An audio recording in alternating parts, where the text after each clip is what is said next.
Hey fellow gamers, welcome to Gaming Basics, your one-stop solution for mastering the essentials. Let's dive in and level up together. In this video, I'm going to show you how to go to Musk Reef in Genshin Impact. To do so, you first need to open your Genshin Impact via the Epic Games launcher, and once you're in-game, press M on your keyboard, which will bring up the map. Zoom a little bit out, like so, and then on the right side of your map, you'll see Musk Reef. So to teleport here, all you need to do is click on this blue icon first, and then on the bottom right side of your screen, you'll see an icon called teleport. Click on it, and you'll be teleported to Musk Reef. If you found this video helpful, please give us a thumbs up. And if you have any questions for us, please feel free to mention us in the comment section down below.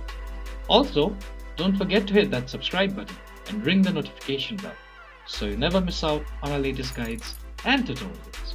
This is when your host says, happy gaming.